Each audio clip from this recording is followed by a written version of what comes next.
मुंबई जैसे हलचल भरे शहर में अर्जुन नाम का एक आदमी रहता था।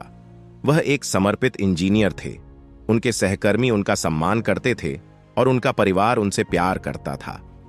हालांकि अपने शांत और संयमित व्यवहार के पीछे अर्जुन के पास दर्द का बोझ था, जिसे उन्होंने शायद ही कभी व्यक्त किया हो। अर्जुन का जीवन बाहर से उत्तम प्रतीत होता था। उनकी एक प्यारी पत्नी अंजलि और एक चंचल 7 वर्षीय बेटा रोहन था। फिर भी अंदर ही अंदर वह उन अपेक्षाओं और दबावों से जूझता रहा जो समाज ने उस पर थोपा था। अकेले कमाने वाले के रूप में अर्जुन को जिम्मेदारी का भार महसूस हुआ और वह अपने परिवार को बेहतर जीवन प्रदान करने के लिए लगातार प्रयासरत रहा। हर सुबह अर्जुन मुस्कुराते हुए घर से निकलते थे, लेकिन उनका दिल भारी महसूस होता था। काम पर लगातार मांगों के साथ साथ वित्तीय दबावों ने उनके मानसिक स्वास्थ्य पर बुरा असर डाला। वह अक्सर देर रात तक काम करते थे और अपने परिवार के साथ बिताए अनमोल पलों को गंवा देते थे। अंजलि सहायक होने के बावजूद उसके संघर्षों की गहराई को पूरी तरह से समझ नहीं पाई।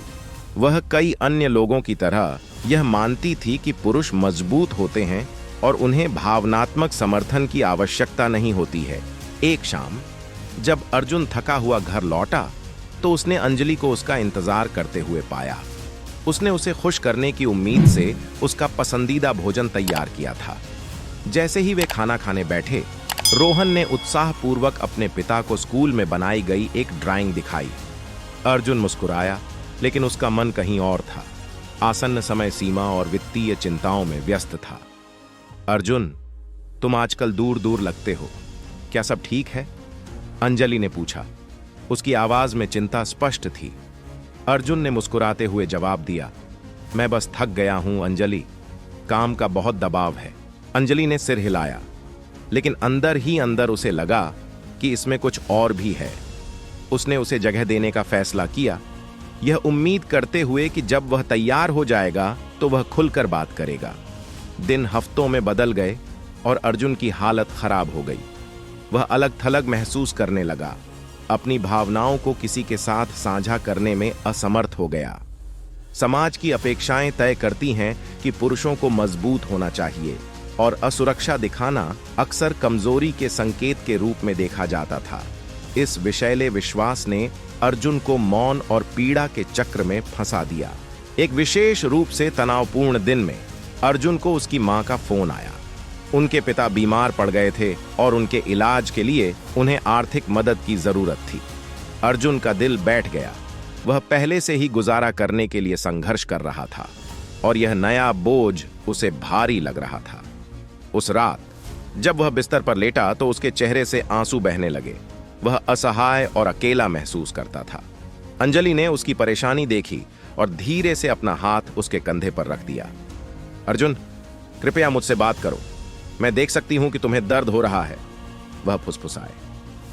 अर्जुन टूट गया। अब अपनी भावनाओं पर काबू नहीं रख सका। उन्होंने अपने डर, अपनी चिंताओं और महसूस किए गए भारी दबाव को साझा किया। अंजलि ने सुना, उसकी आंखों में आंसू आ गए। उसे एहसास हुआ कि वह कितना दर्द छिपा रहा था। अर्जुन, तुम इसमें अकेले नहीं हो, हम एक टीम हैं और हम एक साथ इन चुनौतियों का सामना करेंगे, उसने कहा। उसकी आवाज दृढ़ संकल्प से भरी हुई थी। अंजलि के सहयोग से अर्जुन धीरे धीरे और अधिक खुलने लगा। उन्होंने पेशेवर मदद मांगी, जिससे उन्हें अपने तनाव और भावनाओं को बेहतर ढंग से प्रबंधित करने की अनुमति मिली। आर्थिक बोझ को कम करने के लिए अंजलि ने अंशकालिक नौकरी भी की और दोनों ने मिलकर अपनी कठिनाइयों का सामना किया। अर्जुन की यात्रा आसान नहीं थी, लेकिन यह याद दिलाती थी कि पुरुषों को भी दर्द महसूस होता है और उन्हें भावनात्मक समर्थन की आवश्यकता होती है। पुरुषों से हमेशा मजबूत और दृढ़ रहने की सामाजिक अपेक्षा अनुचित और हानिकारक है। यह स्वीकार करना महत्वपूर्ण है कि हर कोई लिंग की परवाह किए बिना भावनात्मक संघर्ष का अनुभव कर सकता है और करुणा और समझ का पात्र है। समय के साथ अर्जुन ने अपनी जिम्मेदारियों को संतुलित करना और अपने मानसिक स्वास्थ्य का ख्याल रखना सीख लिया। वह पुरुषों के मानसिक स्वास्थ्य के लिए एक वकील बन गए और दूसरों को बोलने और मदद लेने के लिए प्रोत्साहित करने के लिए अपनी कहानी साझा की। उनके अनुभव ने एक अधिक सहानुभूतिपूर्ण और सहायक समाज की आवश्यकता पर प्रकाश डाला, जहां पुरुष निर्णय के डर के बिना अपनी भावनाओं को व्यक्त कर सकें। अर्जुन की कहानी एक मार्मिक अनुस्मारक के रूप में कार्य करती है कि पुरुषों को भी दर्द महसूस होता है और उनके संघर्षों को नजरअंदाज नहीं किया जाना चाहिए। यह चुप्पी तोड़ने, सामाजिक मानदंडों को चुनौती देने और एक अधिक समावेशी वातावरण बनाने का आह्वान है, जहां हर कोई भावनात्मक और मानसिक रूप से विकसित हो सके। आज के लिए बस इतना ही। फिर मिलते हैं एक नई वीडियो के साथ।